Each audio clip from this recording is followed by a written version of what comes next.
بسم اللہ الرحمن الرحیم۔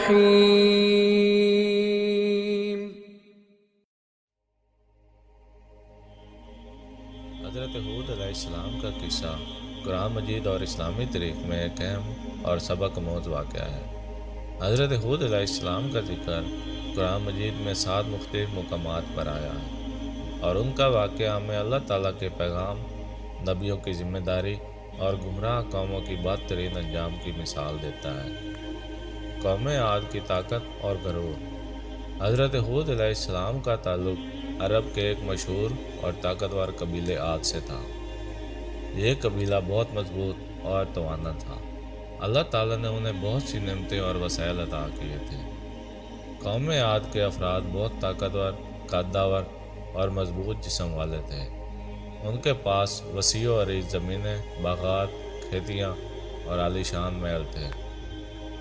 تاہم قوم عاد کے لوگ اللہ تعالیٰ کی نعمتوں کا شکر گزار بننے کے بجائے غرور و تکبر میں مبتلا ہو گئے۔ وہ اپنی طاقت اور وسائل پر بھروسہ کرنے لگے، اور انہوں نے اللہ تعالیٰ کی عبادت چھوڑ کر بت پرستی کو اپنا لیا۔ ان کا یہ عقیدہ تھا کہ وہ اللہ کے بغیر بھی زندہ رہ سکتے ہیں اور اپنی طاقت و مال سے ہر مسئلہ حل کر سکتے ہیں۔ حضرت ہود علیہ السلام کی بعثت اور پیغام۔ اللہ تعالیٰ نے قوم عاد کی ہدایت کے لیے حضرت ہود علیہ السلام کو نبی بنا کر بھیجا۔ حضرت ہود علیہ السلام نے اپنی قوم کو توحید کی دعوت دی اور انہیں بت پرستی سے روکا۔ انہوں نے اپنی قوم کو اللہ کی عبادت اور اس کی اطاعت کی طرف بلایا۔ حضرت ہود علیہ السلام نے اپنی قوم کو سمجھایا کہ اللہ تعالیٰ نے ہی انہیں یہ طاقت، عزت اور وسائل دیے ہیں، اور ان کو ان نعمتوں کے بدلے اللہ کی شکر گزاری اور اس کی عبادت کرنی چاہیے۔ حضرت ہود علیہ السلام نے اپنی قوم سے کہا کہ بت پتھر کے مجسمے ہیں جو نہ فائدہ پہنچا سکتے ہیں اور نہ نقصان۔ صرف اللہ ہی ہے جو سب کچھ کرنے کی طاقت رکھتا ہے۔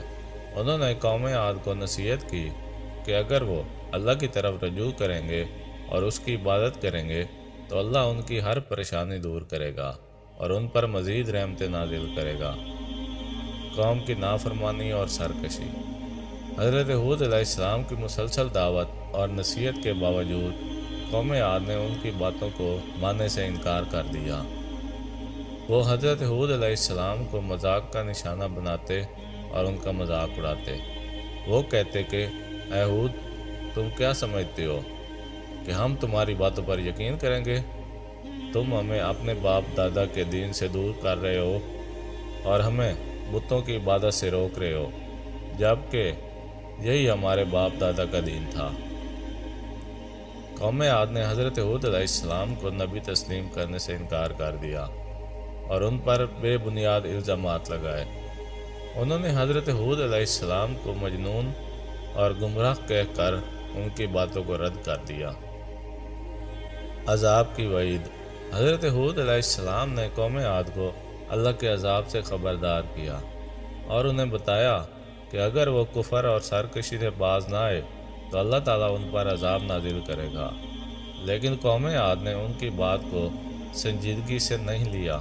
ان کے غرور اور تکبر نے انہیں اس قدر اندھا کر دیا تھا کہ وہ سمجھتے تھے کہ کوئی طاقت ان کو شکست نہیں دے سکتی۔ انہوں نے حضرت ہود علیہ السلام کو چیلنج کیا کہ اگر واقعی اللہ کا عذاب آنا ہے تو وہ اسے دیکھنا چاہتے ہیں۔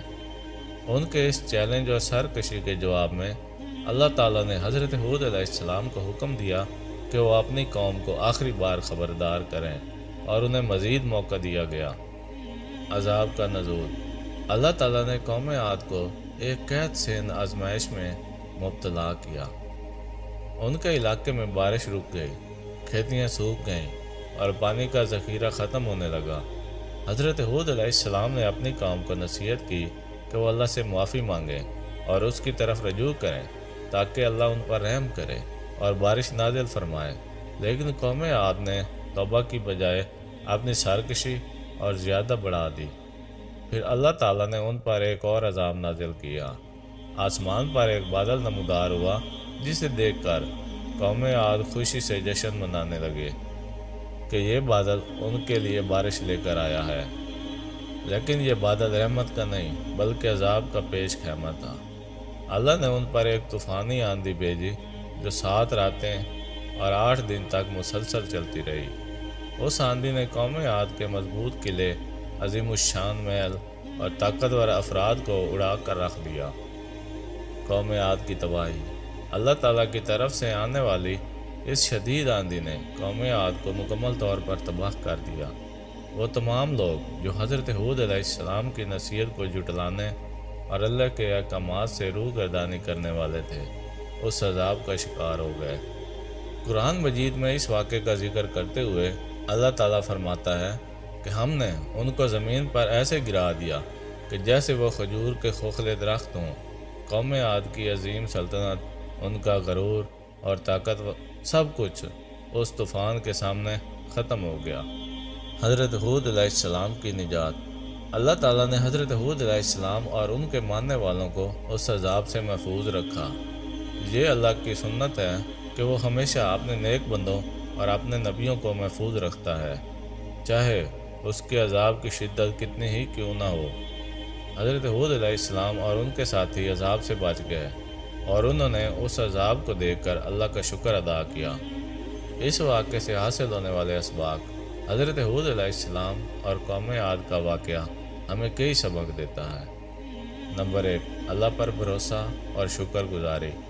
قوم عاد کو اللہ نے بے شمار نعمتیں دی تھیں، لیکن انہوں نے ان نعمتوں کا شکر ادا کرنے کی بجائے غرور اور تکبر کا راستہ اختیار کیا۔ ہمیں اللہ کی نعمتوں کا شکر گزار ہونا چاہیے اور کبھی بھی غرور اور تکبر میں مبتلا نہیں ہونا چاہیے۔ نمبر 2، توحید کی اہمیت۔ حضرت ہود علیہ السلام کی دعوت توحید پر تھی کہ صرف اللہ کی عبادت کی بجائے اور اس کے ساتھ کسی کو شریک نہ کیا جائے۔ اس واقعے سے یہ بات واضح ہوتی ہے کہ اللہ کے ساتھ شرک کرنا اور اس کی عبادت کرنا چھوڑ دینا ایک عظیم گناہ ہے جس کی سزا بہت سخت ہے۔ نمبر 3، نبیوں کی اطاعت۔ اللہ تعالیٰ اپنے پیغام کو پہنچانے کے لیے نبیوں کو بھیجتا ہے۔ قوموں کا فرض ہے کہ وہ نبیوں کی بات کو مانیں اور ان کی نصیحتوں پر عمل کریں۔ جو قومیں انکار کرتی ہیں انہیں اللہ کا عذاب آتا ہے۔ نمبر 4، عذاب سے سبق۔ اللہ تعالیٰ نے قوم عاد کو متعدد مواقع دیے کہ وہ اپنے گناہوں سے توبہ کریں، لیکن انہوں نے ہٹ دھرمی کا راستہ اپنایا۔ اس سے یہ سبق ملتا ہے کہ اللہ تعالیٰ توبہ کرنے والوں کو ہمیشہ قبول کرتا ہے، مگر جب عذاب آ جاتا ہے تو پھر توبہ کا وقت نہیں رہتا۔ نمبر 5، اللہ کی قدرت۔ اللہ تعالیٰ نے قوم عاد جیسی طاقتور قوم کو ہلاک کر دیا، جس سے یہ سبق ملتا ہے کہ اللہ ہر چیز پر قادر ہے۔ طاقت اور وسائل کا غرور انسان کو ہلاک کر سکتا ہے۔ حضرت ہود علیہ السلام کا یہ واقعہ ہمیں اللہ تعالیٰ کے احکامات کی پیروی اور اس کی طرف رجوع کی اہمیت کو اجاگر کرتا ہے۔ اللہ تعالیٰ ہمیں توفیق دے کہ ہم اس کے راستے پر چلیں اور اس کی رضا کے طالب بنیں۔ آمین۔ تو دوستوں، اپنا بہت سارا خیال رکھیے گا۔ ملتے ہیں اگلی ویڈیو میں، تب تک کے لیے اللہ حافظ۔